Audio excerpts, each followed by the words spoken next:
wote, kwa jina naitwa Betha Nyigo, afisa lishe mkoa wa Njombe. Leo kama mkoa tumeweza kukutana na halmashauri zetu zote 6 kwa ajili ya kikao cha tathmini ya mkataba wa lishe kwa mwaka wa fedha 24/25. Lakini vile katika kikao hiki tumeweza kupata taarifa ya utekelezaji wa programu jumuishi ya taifa ya malezi, makuzi na maendeleo ya awali ya mtoto. Sambamba na hilo, mkoa wa Njombe tupo katika utekelezaji wa mpango harakishi na jumuishi wa kupunguza udumavu kwa watoto wenye umri chini ya miaka 5.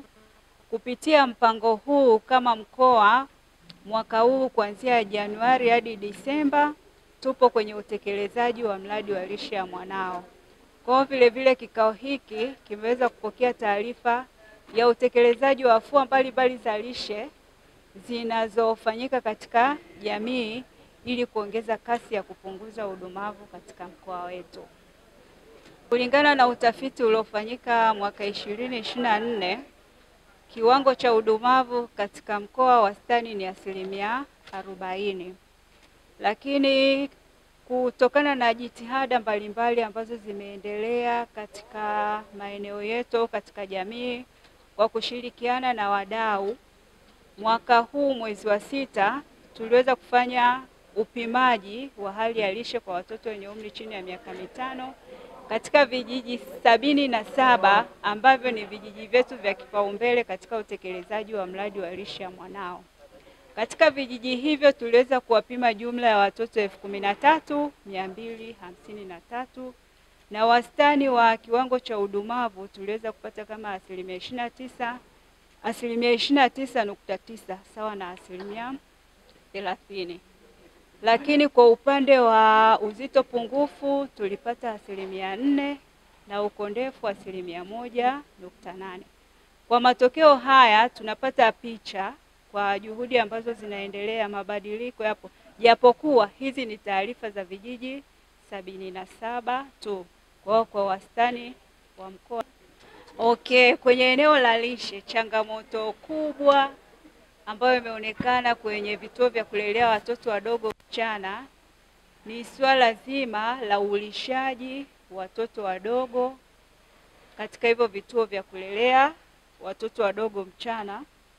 Tunaona vituo vyetu vingi bado havijaweza kukidhi mahitaji ya kilishe kwa mtoto kulingana na miongozo ambavyo inatutaka.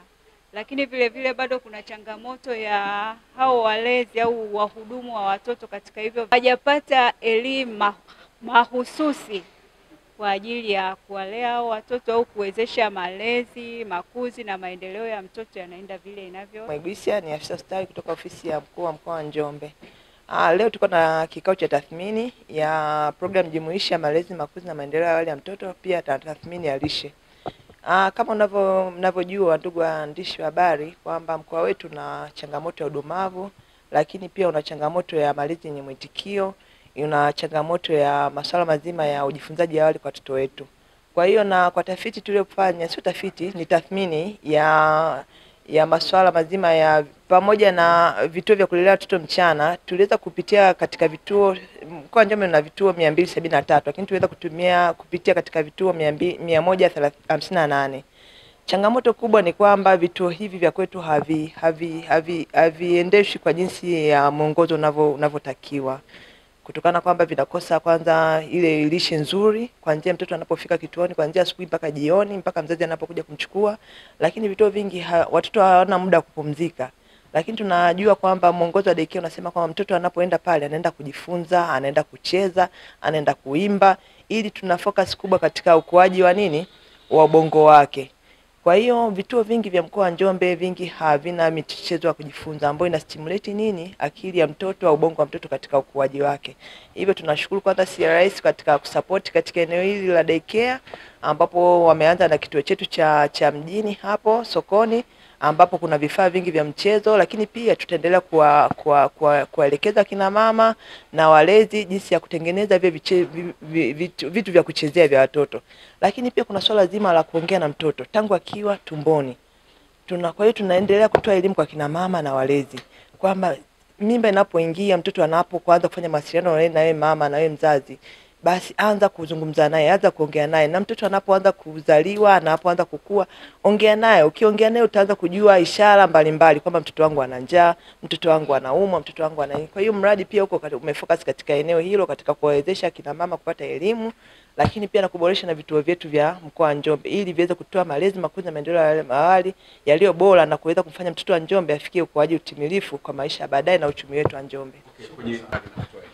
Kama of course kwenye mradi wana support sana katika utengenezaji wa vifaa, kama wale wahudumu na walezi waweze kutengeneza vifaa, lakini kuwapa elimu ya malezi na makuzi ya maendeleo ya awali ya mtoto. Kama ukiangalia pale kwenye tathmini, tumeona kwamba walezi wengi hawana elimu ya malezi, makuzi na maendeleo ya awali ya mtoto, lakini hawana elimu ya ulishaji wa watoto wachanga na watoto wadogo.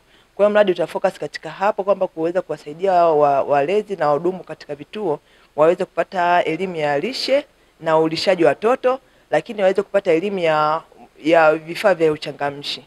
Hela nafanya kazi na Consonant, lakini Consonant nafanya kazi na CRS, Catholic Relief Service, katika mradi huu wa Lishe ya Mwanao.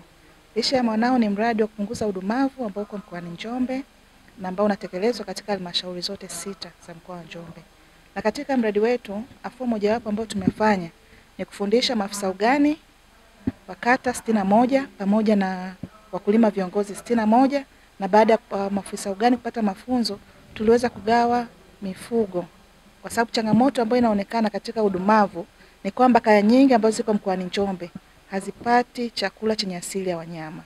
Kwa hiyo tukaona mradi kama mradi ukaona njia pekee ni kuhamasisha ufugaji wa wanyama wadogo wadogo ili kuweza kuwapatia kaya zile ambazo zina changamoto za kilishe kupata wanyama wadogo wadogo. Kwa Njombe tumeweza kugawa sungura 770, tumeweza kugawa simbilisi 308, lakini pia tumeweza kugawa kuku 100. Kuku tumegawa kwa halmashauri 2 tu, Njombe mji pamoja na Njombe vijijini. Na mradi wetu lengo lake, baada ya kugawa hii mifugo, tunaamini kwamba kwa nini tulichagua mifugo hii kama sungura, simbilisi na kuku? Ni kwa sababu tumeona wanyama hawa ni rahisi kuzaliana, lakini pia magonjwa sio makubwa sana kulinganisha labda na mbuzi au ng'ombe. Lakini pia kwa budget, ukiangalia kununua ng'ombe mmoja na sisi tunataka kufikia kaya nyingi zaidi. Kwa hiyo tukaona ni vema kununua na kugawa mifugo hii. Ninyi mnapata wapi mifugo hii? Mifugo hii tumeweza kuinunua hapa Njombe kwenye kampuni ambayo inaitwa Sungura Njombe. Yaani fedha mnapata wapi? Okay. Fedha za mradi tumepata, mradi wetu unafadhiliwa na shirika la Norway, lakini hela zinapitia UNICEF, na fedha hizi ndio zimetuwezesha sisi kufanya shughuli zote kama nimesema katika manunuzi pamoja na ugawaji wa mifugo hii midogo midogo. Mmefanikiwa vipi kukabiliana na changamoto ya udumavu na swala la lishe? Kwa sasa, kwa sababu mradi wetu ni mradi umeanza, umeanza kama mwezi wa kwanza, na mifugo hii tumeanza kugawa mwezi wa 6 na leo ni mwezi wa 9. Kwa naweza kusema kwamba lengo ni kwamba mifugo hii ikishazaliwa, kwa baada ya kuwapa hawa wakulima viongozi wataweza kuzalisha hii mifugo pamoja na kuanza kugawa kwenye zile kaya ambazo zina changamoto za kilishe. Kwa mfano, naweza nikakupa mfano. Kuna kijiji ambacho kina uzalishaji wa sungura ambao tumeweza kugawa, kwa mfano Imalinyi. Tumeweza kugawa sungura 10, simbilisi 4, lakini kwa sasa hivi tukienda kwenye kile kijiji tunaona kwamba tumeweza kupata watoto 29 ndani tu ya miezi 2. Jambo ambalo limeweza kutustajabisha, na tunaamini kwamba kwa kutumia njia hiyo, kwa modo ambayo inaitwa pay it forward mode, wewe utakavyokuwa umepewa unatakiwa umpatie na mwenzako ili kuweza kusambaza wanyama katika vijiji vya Njombe, ili kuweza kuimarisha upatikanaji wa nyama katika vyakula. Naitwa Geoffrey Johnson Lungwega, mkazi wa halmashauri mji Makambako, mkoa wa Njombe. Ni mmiliki wa vituo vya kulelea watoto wadogo mchana vinavyoitwa Mwambula Star Daycare, halmashauri mji Makambako. Tangu tulivyopata mwaka jana 2024 na mpaka sasa tumevuka hatua ya kuhakikisha udumavu unatokomea. tumeshashiriki kwa kiasi cha 60%. Tunahamasisha wazazi kuchangia kiasi kidogo cha fedha, lakini pia kuchangia nafaka kwa maana ya chakula cha watoto, lakini pia tunahamasisha kwa ajili ya matunda kwa ajili ya watoto wakiwa kwenye vituo vyetu. Changamoto kubwa sana wakati inafika hii, wazazi wengi walikuwa hawaelewi na wenye daycare wengi walikuwa hawaelewi. Lakini pia mkoa wa Njombe tumechelewa sana, ndio maana wanaitwa udumavu. Tumechelewa sana kupata elimu ya kurutubisha watoto wetu. Lakini changamoto ambayo ipo mpaka sasa ni wazazi kutokuelewa kwa haraka juu ya michango. Daycare, mtu anakuwa na daycare ameanzisha, lakini hana uwezo pia wa kuendeleza hiyo daycare. Inategemea na michango ya wazazi. Kwa hiyo changamoto kubwa ni ya wazazi kuridhia mchango ule ambao daycare inataka. Tangu tulivyoanza kupata hiyo taarifa ya kuchangamsha watoto, matokeo ni mazuri. Watoto saizi wanachangamka, afya ziko vizuri. Hata ukija kwenye daycare yangu watoto wapo strong.